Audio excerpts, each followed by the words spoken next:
começar a nossa live de hoje. Boa noite, pessoal. Sejam todos bem-vindos à Escola de Kabbalah Brasil. E a nossa série, nossa minissérie, nossa série, a maior série, na verdade, que a gente fez até hoje na escola, porque vai se estender por todo o mês de fevereiro, a série O Escravo e a Coroa. Quero agradecer a presença de vocês. Lembrando a todos que todas as aulas serão disponibilizadas no grupo de Telegram, só para aquelas pessoas que estão fazendo parte do grupo de Telegram. Se você ainda não faz parte do nosso grupo de Telegram, você pode se associar a esse grupo. Basta que você já tenha ou baixe o Telegram no seu celular. E aí você entra no nosso Instagram, vai na nossa bio, faz um clique ali na bio do Instagram, você vai encontrar links para o curso e também um link para você poder entrar no grupo de Telegram. No grupo de Telegram você vai receber material gratuito de Kabbalah, já tem uma série de aulas que estão sendo postadas lá, essa série já está no finzinho, já estão nas últimas aulas ali. Quando essa série terminar de ser postada para poder ficar o material todo organizado, estas aulas desta série aqui, O Escravo e a Coroa, vai entrar na sequência ali para vocês no Telegram. Então, se você quer entrar no grupo do Telegram, vai na bio, faz o clique lá e se associa. Se você quer adquirir um curso de Kabbalah, tem o link lá também. E se você quer avisar as pessoas, alguém que você conhece que quer estudar Kabbalah, porque você se interessou pelo nosso conteúdo, não perca essa chance de ajudar a gente, não perca essa chance de ajudar o seu amigo ou a sua amiga que quer estudar Kabbalah autêntica. Avisa ele, manda ele vir correndo para o Telegram. Manda ele vir correndo assistir as nossas séries aqui, tá bom? Pessoal, como é que a gente vai começar a aula de hoje para a gente poder fazer uma sequência dos temas e isso começar a funcionar direitinho na nossa cabeça?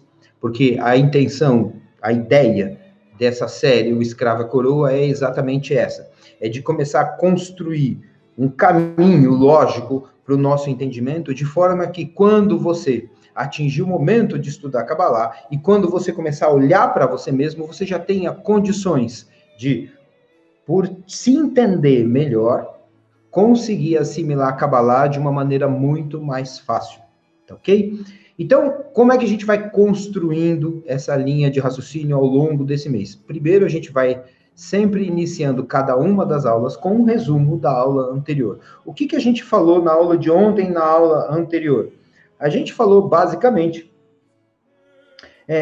sobre a maneira como a gente julgava as coisas, sobre as nossas falhas no julgamento, né? Porque a gente tem uma série de limitações intelectuais, a gente não consegue prever o futuro, a gente não sabe o que é que está na cabeça das pessoas, a gente não tem controle sobre as emoções das pessoas, e a gente não tem como entender, uma vez que a gente está limitado por todos esses fatores, quais serão os desdobramentos principalmente a médio e longo prazo. A gente consegue fazer algumas previsões, mas elas são muito precárias, é muito próximo ali da onde a gente está, e aí a gente não consegue avançar muito. Existem outras questões que estão ligadas à nossa educação, à maneira como a sociedade está nos educando, principalmente porque a forma como a gente está sendo educado hoje caminha cada vez mais para um afastamento da espiritualidade, cada vez mais para uma individualização nociva das pessoas, de forma que elas se desconectem, e por trás disso existe um grande engodo chamado autossuficiência, independência, liberdade, etc, e etc. Você acredita que, na verdade, você está se tornando uma pessoa mais independente, mais livre, mais feliz, uma pessoa menos vulnerável aos ataques das outras pessoas, quando, na verdade, o que está acontecendo conosco é uma desconexão completa e total, uma maneira da gente ficar cada vez mais egocêntrico, mais egoísta. Isso passa também pelo processo da espiritualidade, passa pelas religiões, passa pela política, passa pela economia, passa por um monte de aspectos da vida, e que a gente vai, na medida do que for conveniente e adequado a nossa proposta para essa série, a gente vai nas aulas seguintes comentar sobre isso também. Mas o que a gente trouxe da aula passada é que o nosso julgamento está completamente embotado por esse tipo de influência. E para a gente poder reconhecer isso, eu contei uma história, que é uma história que não é uma história judaica, não é uma história da Kabbalah, não é um Midrash. Eu contei uma história sobre a sabedoria chinesa, que conta aquela história do cavalinho chinês que entrou na propriedade do pessoal que era pobre e que daí eles ficaram muito felizes porque iam poder usar o cavalo na lavoura. O sábio, o senhor lá, não achava que era tão bom assim, todo mundo achava que ele era meio frio, meio esquisitão. E aí depois o cavalo vai embora, aí descobriram que era ruim o cavalo ter vindo, depois o cavalo volta com uma fêmea prenha, aí acharam que foi bom que o cavalo tinha ido embora, porque se tivesse ido embora não tinha voltado com a fêmea prenha, e assim por diante. E o que a história vai mostrar pra gente é que de maneira alternada, a gente está o tempo todo achando que aquilo que acontece é bom e depois descobre que é ruim, ou quando a gente acha que é ruim, a gente percebe que com mais algum tempo ia se tornar uma coisa boa. Por que essa história veio na aula passada? Para a gente começar a compreender qual é o tamanho da nossa limitação de julgamento, dos limites do nosso entendimento, dos limites da nossa mente objetiva, da nossa mente racional, do nosso intelecto e assim por diante. Por quê? Porque na medida em que você vai entendendo essas limitações, você também vai se libertando da sua fantasia de que você é autossuficiente, capaz, que é você que produz o seu futuro, que ninguém pode com você, que você não leva desaforo para casa, que você vai conseguir a sua iluminação espiritual sozinho, e a Kabbalah ensina que não é assim, mas para a gente entrar nesses temas, a gente vai precisar de um pouquinho de tempo, por isso que a gente está fazendo essa série de lives aqui, que vai ser um pouquinho mais longa. No dia de hoje, emendando nesse tema da nossa dificuldade de julgamento, a gente quer trazer para vocês uma reflexão sobre alguma coisa, sobre duas coisas que eu quero colocar em oposição agora, compará-las e colocá-las como postos, mas que normalmente a gente não conecta essas duas coisas e não pensa nelas como antagônicas, porque parece que são completamente separadas. Uma delas é aquilo que a gente falou na aula passada, que é o julgamento, com todas essas limitações. Se você está vendo essa aula pela primeira vez, visite a aula da semana passada. Se você ainda não está com acesso, é só entrar no nosso canal do YouTube. Se você está no Instagram, se você já está no YouTube, já está aí, é só procurar a aula aí que você vai encontrar ela agora aí, né? E depois elas vão ser colocadas todas em ordem ali no grupo do Telegram. Mas o que é importante é que você revisite essa aula, da aula passada, para entender melhor o que foi dito sobre essa questão do julgamento, porque na noite de hoje eu quero falar sobre o julgamento e a atenção. O que eu estou chamando aqui de atenção é a minha capacidade de me concentrar em alguma coisa para eu poder aprender o que aquela coisa é ou o que ela significa. É desta atenção que a gente quer falar hoje e quer colocar ela em conflito ou em oposição, em embate com o julgamento. O que é que essas duas coisas têm a ver? Normalmente, quando a gente fala de julgamento, a gente pensa que a gente não deve julgar como posto, que a gente deve ser alguém tolerante, etc e tal. Quando a gente fala de atenção, a gente fala de dispersão, de desatenção. Mas eu quero hoje colocar essas duas coisas frente a frente para que a gente possa refletir um pouco sobre o que é que isso significa na nossa vida. Para começar isso, eu vou começar também com uma história, né? Conta uma lenda, também não é, desta vez ainda não é também nenhum midrash, nenhuma lenda judaica, não é nenhuma história cabalística, mas é uma história hinduísta, né? Ontem uma história da China, hoje uma história da Índia, né? Mas conta, essa história é uma história muito famosa, tem muita gente que conhece. Provavelmente um pessoal bom aqui que está assistindo essas aulas agora já deve conhecer, mas o foco, a ideia dessa história é uma história de um camarada que queria aprender a sabedoria, que queria se tornar um sábio, que queria se tornar um yogi na Índia. Ele queria aprender com um grande mestre, e ele sabia que esse grande mestre ficava no alto de uma montanha, meditando por dias a fio sem se alimentar. Esse indivíduo, esse aluno, fez um esforço tremendo para descobrir aonde esse mestre estava, escalou a montanha, e quando ele conseguiu encontrar o mestre, no momento que ele começou a travar o diálogo com o mestre, o que ele perguntou para o mestre foi o seguinte: ele disse para o mestre que ele queria saber como dominar o ego, como se tornar uma pessoa capaz de superar toda a sua natureza material, como que ele poderia, através da sabedoria, dominar a sua mente, de que maneira ele poderia se tornar um sábio. Como o mestre nunca tinha visto aquele camarada antes, mas ficou admirado por toda a sua persistência e esforço para poder subir a montanha e ter encontrado o mestre resolveu conceder a ele um exercício. O mestre disse o seguinte: eu só vou te explicar uma coisa. Eu vou te explicar e responder as suas perguntas se você conseguir resolver um exercício entre hoje e amanhã. Eu vou te dar uma tarefa. Amanhã você volta aqui no mesmo horário, eu vou estar aqui te esperando para a gente começar a estudar junto. E aí o discípulo ficou ávido de conhecimento e falou: então me diga, mestre, o que você disser eu farei. Me diga, meu guru. E aí o guru disse para ele o seguinte: vá para casa, volte amanhã nesse mesmo horário, mas neste intervalo de tempo em que nós estivermos separados, eu quero pedir a você que você, em hipótese alguma, pense em macacos. Foi essa a instrução. Talvez você já conheça essa história. É óbvio, tenta se colocar no lugar desse camarada. Você quer saber alguma coisa muito profunda, você quer conhecer uma sabedoria transcendental, e o primeiro exercício que um grande mestre oferece para você, ou apresenta para você, é uma coisa aparentemente estúpida e sem sentido. Vá para casa e fique 24 horas sem pensar em macacos. Antes mesmo de terminar a descida da montanha, o rapaz já estava lá dizendo para si mesmo que jamais, que aquilo ali não fazia sentido e que é óbvio que era muito fácil não pensar em macacos. Então ele já se sentia aprovado no teste do mestre, porque ele não ia pensar em macaco. De repente ele percebeu que nesse diálogo interno ele já estava pensando em macaco. Depois ele ficou refletindo: por que será que um exercício desse foi dado? Por que será que ele não pode pensar em macaco? Qual será o problema de se pensar em macacos? Bom, o resumo dessa história é que o camarada ficou absurdamente perturbado por não saber qual o objetivo do mestre com esse exercício, por não saber aonde isso ia o levar, e ele não conseguiu deixar de pensar em macacos durante todo o dia, durante toda a noite ele teve insônia.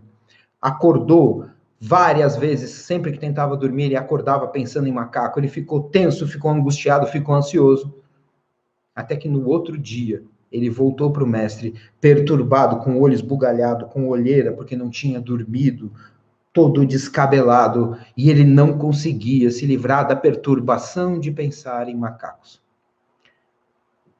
É óbvio que quando o mestre ensinou isso para ele, o que o mestre estava tentando dizer para ele é que esse domínio que ele tanto almejava não era conquistado assim tão fácil. E que uma das maneiras da gente começar, uma das primeiras coisas que a gente precisa entender é que não existe como você dominar a sua mente, porque dominar a sua mente depende de uma outra coisa.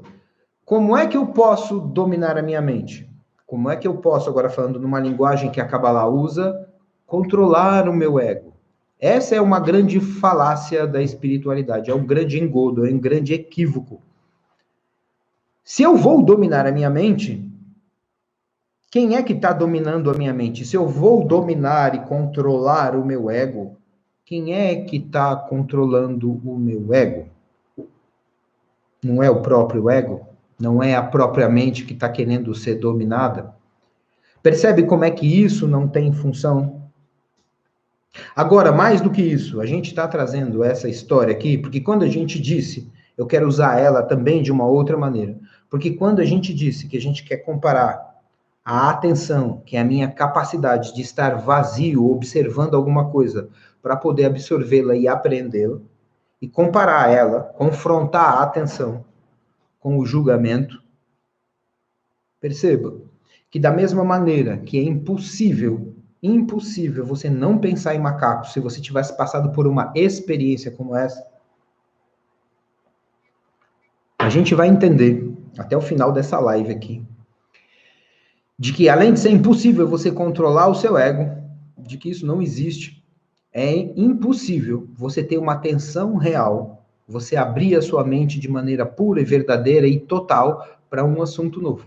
Que você não consegue fazer isso sem exercer julgamentos em cima daquilo que você está aprendendo, em cima daquilo que você está vendo, escutando, cheirando, ou seja lá o que for.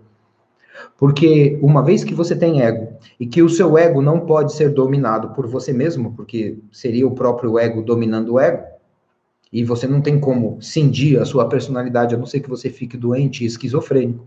E ainda que fique, vai ser um lado dominando o outro, mas ainda vai ter um lado perverso, doente, que vai ser dominante.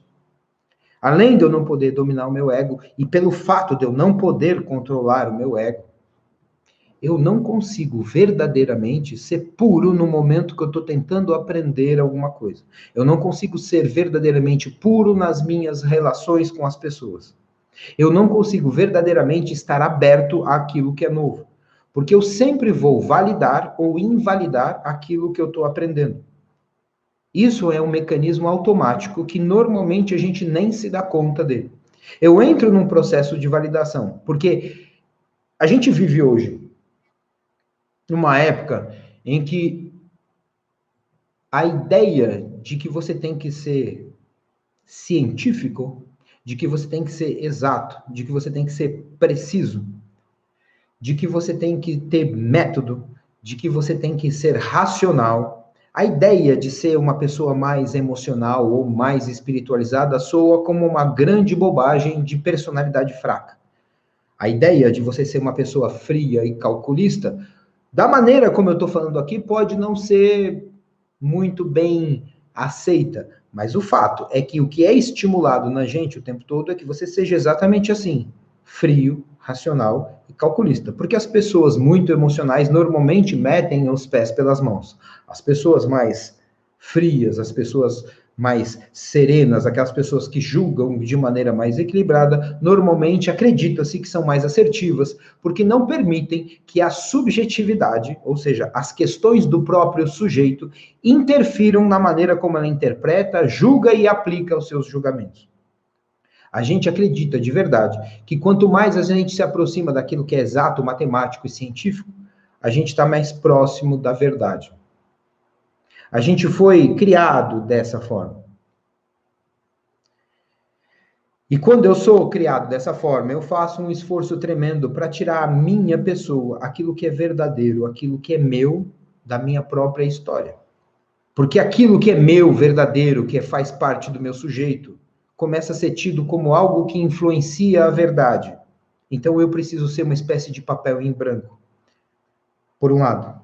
Por outro lado, eu não consigo fazer isso e fico me equivocando, enganando a mim mesmo, achando que estou fazendo. Quando digo que alguma coisa é boa, ou quando digo que algo é ruim, quando digo que aquilo é certo e aquele outro é errado, quando digo que isso é cheiroso e aquele outro cheira, aquela outra coisa cheira mal. Quando digo que isso se aproxima mais da verdade, aquilo ali se aproxima mais do equívoco. Por mais que eu tente exercer essa objetividade, isso é literalmente impossível, como foi impossível deixar de pensar em macacos. Porque quando eu digo que algo é bom ou ruim, esse algo só pode ser bom ou ruim de acordo com o meu julgamento. É óbvio que eu posso tentar colocar os elementos, na hora de tentar definir o que é certo e errado, o que é bom e ruim, elementos da ética, elementos da moral, elementos da boa educação, etc, etc. Mas o fato é que tudo vai depender, ao final de contas, daquilo que está dentro de mim, que é quem verdadeiramente está julgando se é certo ou errado. A gente sabe que esses embates existem na vida o tempo todo e que, inclusive, existem também no meio científico. Vira e mexe. Há cientistas que aceitam algumas coisas, outros que aceitam outras. Alguns acreditam que o universo vai continuar se expandindo, outros acham que o universo vai voltar, em vez do Big Bang, vai produzir um efeito ao contrário do Big Crunch. Mas isso não é opinião geral ainda. Porque mesmo no meio acadêmico, científico, onde isso é levado ao seu grau máximo, a subjetividade ainda está presente. A gente não consegue olhar para alguém e dizer que se a gente confia ou não confia naquela pessoa, sem que essa subjetividade entre. Porque eu posso confiar em alguém e você não. Agora, por que existe essa diferença de opinião? Porque eu sou um sujeito e você é outro. Por mais que eu tente apresentar argumentos lógicos dizendo por que eu confio em fulano, você também vai ter argumentos lógicos para dizer por que você desconfia do mesmo fulano. Porque você é um outro sujeito, você é um outro universo. Você vê as coisas de uma outra forma. Então, aqui a gente começa a fazer um divisor de águas. Essa ideia de que a sociedade tem que ser científica é uma coisa muito equivocada, muito falsa, principalmente no sentido de que ela não funciona verdadeiramente na nossa vida prática. A gente desenvolveu isso como cultura, e isso pode estar levando a gente para um grande engodo, porque pensa comigo, volta para a história do macaco. Se o camarada não conseguia parar de pensar em macaco, é porque o nosso cérebro pensa o tempo todo. Ele pensa de manhã, de tarde, de noite, pensa enquanto eu estou falando, e ao mesmo tempo que eu estou falando aqui para vocês, vocês estão julgando se aquilo que eu estou dizendo se encaixa naquilo que vocês acreditam ou não. Se aquilo que eu estou dizendo tem algum fundamento para você ou não. Eu estou, ao mesmo tempo que estou sendo ouvido, estou sendo julgado, porque o seu cérebro não para de processar informação, ele não para de pensar nunca. Mesmo quando você vai dormir, você sonha, porque o cérebro continua produzindo pensamentos, análises e cálculos o tempo todo de maneira indefinida. Sendo assim, todos os nossos julgamentos são baseados nas memórias que a gente tem, naquilo que a gente vai, quando pega uma informação nova, comparar essa coisa nova que está chegando para validar ou invalidar. Acontece que quase tudo que a gente está processando nem sempre está baseado numa experiência real. O que é que eu estou querendo dizer aqui agora? Veja, eu sou muito objetivo quando eu digo que está chovendo lá fora. Isso daí não tem dúvida, isso não é opinião, é fato. Se está chovendo, está chovendo. Se não está chovendo, não está chovendo. Não depende da minha opinião. Mas, na maior parte das outras questões, sempre que eu for afirmar, ou que eu for colocar um juízo de valor, ou que eu for dizer se eu concordo, quando eu digo se concordo ou não concordo, eu não consigo ser tão objetivo quanto observar se choveu ou se está fazendo sol. Porque sempre vai estar entrando essa questão do meu julgamento de como eu experimento aquilo que eu estou observando ou criticando. Como o meu cérebro não para de pensar, na hora que eu vou emitir a minha opinião a respeito de alguma coisa, essa opinião vai ser emitida com base nas comparações e nas associações que eu vou fazer com a bagagem que eu já tenho da minha história. Acontece que essa bagagem pode ser baseada em dois elementos. Ou na minha experiência real com alguma coisa, ou em alguma experiência teórica, em informação pura e simples. Eu conheço muita gente que já viajou e viu um vulcão. Eu, particularmente, nunca vi um vulcão de perto. Eu sei que os vulcões existem, porque eu estudei isso no ginásio, eu estudei isso na escola, a gente vê isso na internet, vê isso através de foto, vê isso na televisão. Mas só imagina que uma coisa bem perversa, suponha que fosse mentira que os vulcões existem. Você provavelmente teria acreditado nisso. Suponha que um historiador muito famoso faça uma pesquisa agora e descubra que não foi Pedro Álvares Cabral que descobriu o Brasil. Suponha, apenas suponha como exercício, assim como o mestre pediu para o discípulo não pensar em macacos.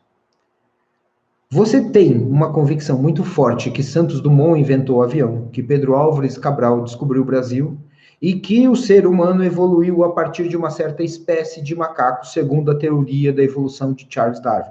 A gente sabe que a Terra é redonda, etc, etc. Mas o fato é que você não estava na época do descobrimento. Não foi você que viajou na nau junto com Pedro Álvares Cabral e aportou no Brasil. Você simplesmente acreditou nessa informação. Você simplesmente acredita que os vulcões existem. Você simplesmente acredita que quando vai ao médico e ele te pede para tomar um determinado comprimido, você toma aquele comprimido achando que está fazendo alguma coisa científica, achando que está fazendo alguma coisa moderna, alguma coisa baseada na ciência, porque o médico estudou ciência, mas você, que é a pessoa que está ingerindo o comprimido, não faz a menor ideia do que são aqueles componentes químicos que você está colocando dentro do teu corpo. No final das contas, funciona. Você percebe que você melhora. Mas antes da melhora acontecer, antes da medicina realmente funcionar em você, o ato de tomar um comprimido ou de tomar uma injeção é um ato de fé. É um ato muito parecido com o ato daquele índio no Xingu que, quando fica doente, vai visitar o xamã e o xamã explica para ele que ele está sendo possuído por espíritos demoníacos da floresta e faz um ritual meio maluco, batendo uma pena de águia, um ramo de flor, de algum tipo de vegetal nele e começa a soltar umas baforadas de cachimbo nele e de repente o camarada melhora.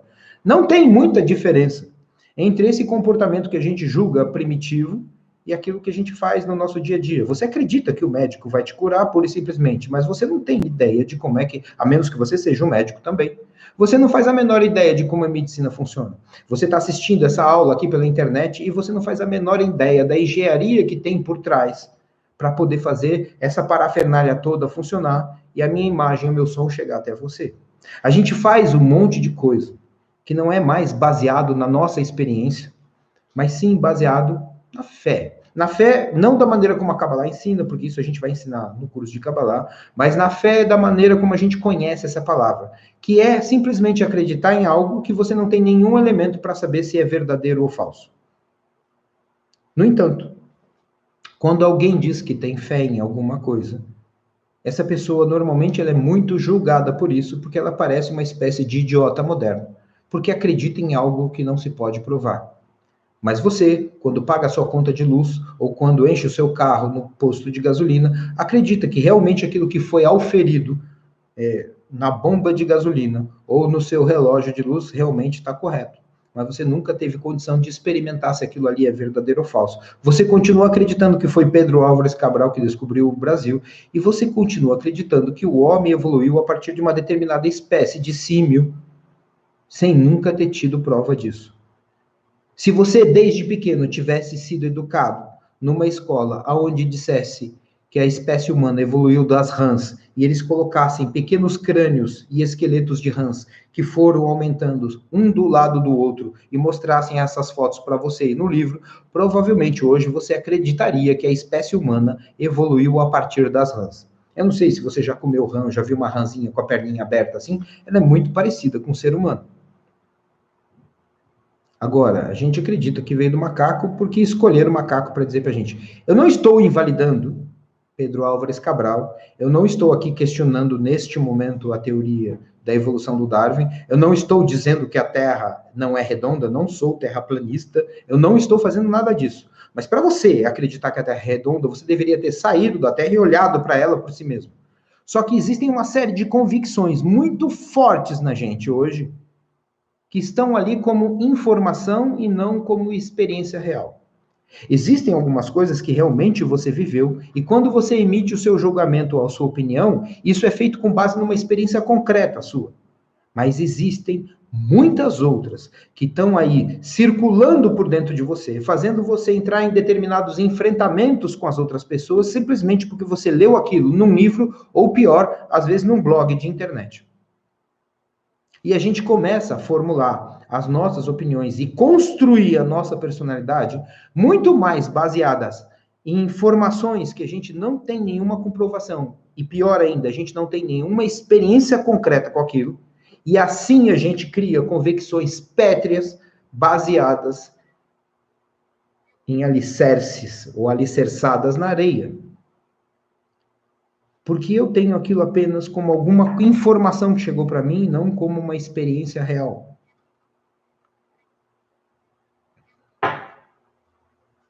Veja,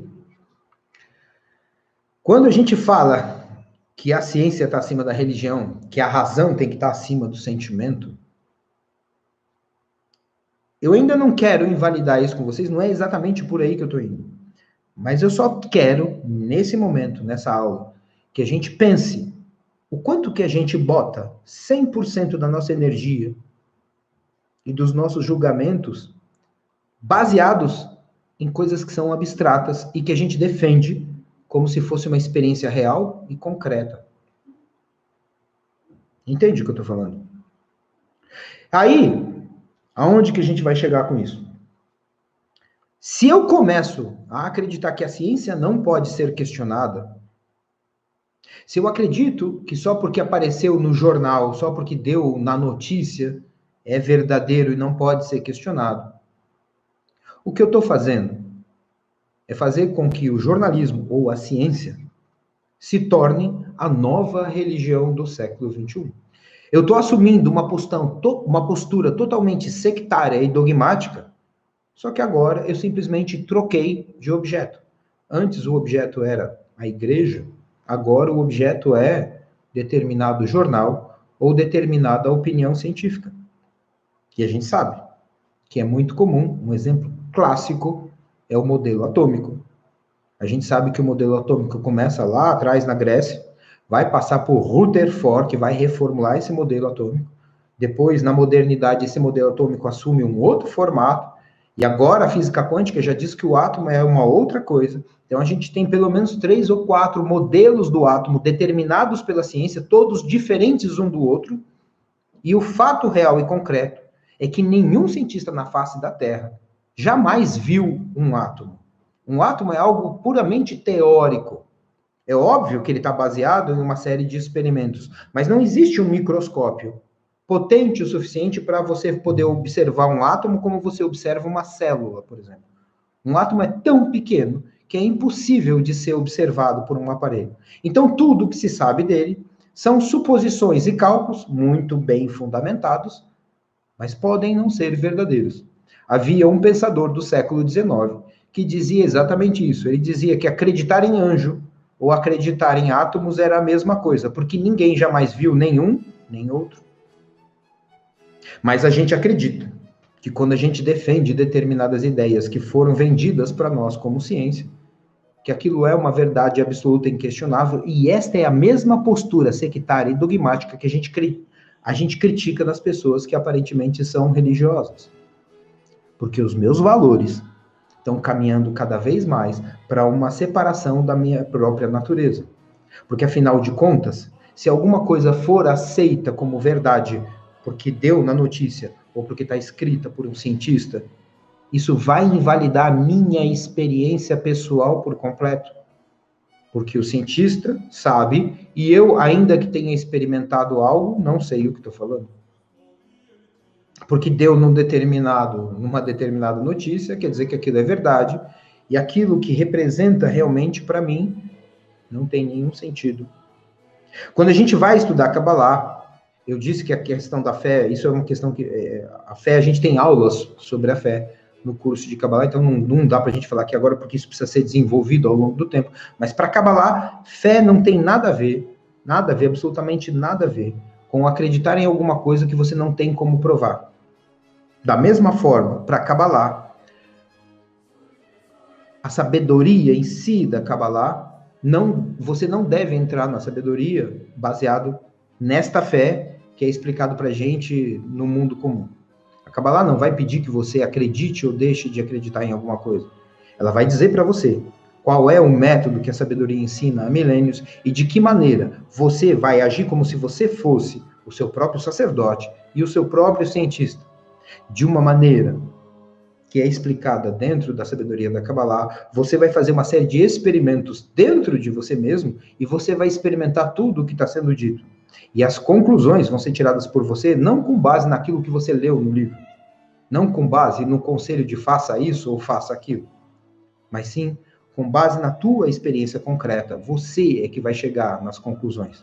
Os cabalistas só vão propor coisas, provavelmente como esse mestre hindu. Vão dizer para você assim, vá para casa e não pense em macacos. E a experiência real de tentar evitar e controlar o pensamento vai provar para você que isso é literalmente impossível. Você não vai simplesmente ler num livro de Kabbalah que você não consegue dominar o seu ego. Você vai experimentar na Kabbalah e vai fracassar miseravelmente, milhares de vezes, tentando controlar o ego. E os cabalistas vão estar dizendo para você, não te disse que era impossível? É assim que funciona. Aí quando você começa a entender que não é para ser feito dessa forma, a gente começa a entrar numa outra dimensão, porque a gente começa aí sim a se abrir verdadeiramente para um conhecimento novo. Porque até então, o que normalmente a gente faz é tentar validar esse conhecimento novo, estou falando da Kabbalah, essa coisa nova que vai entrar dentro da gente e que diz respeito a alguma coisa que a gente não tem nenhuma experiência.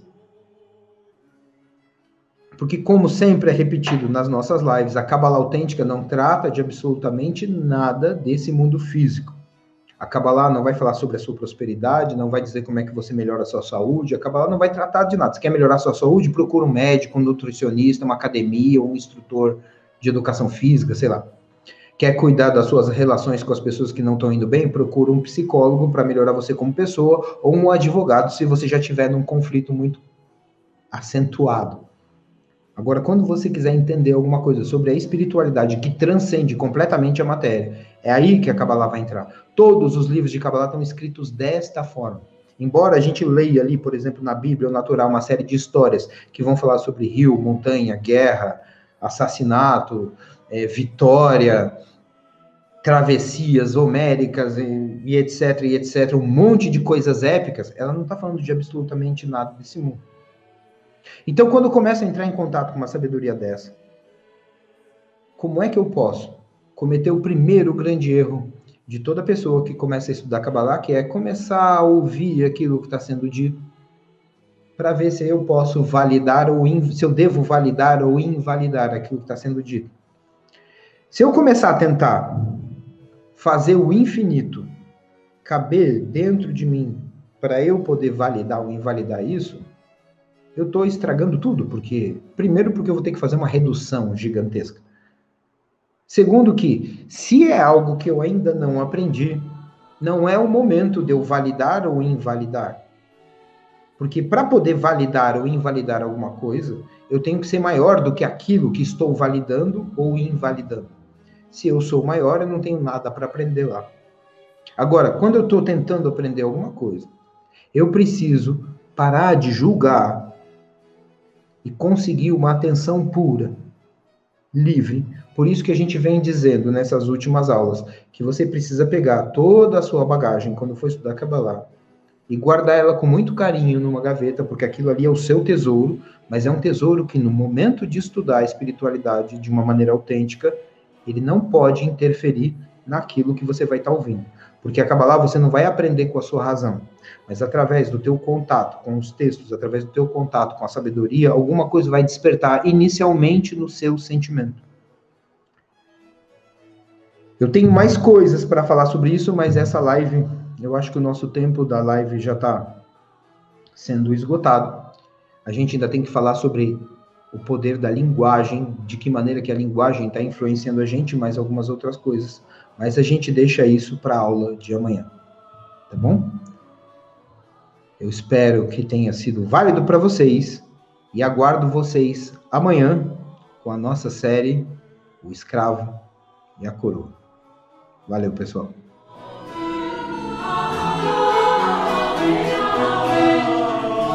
Oh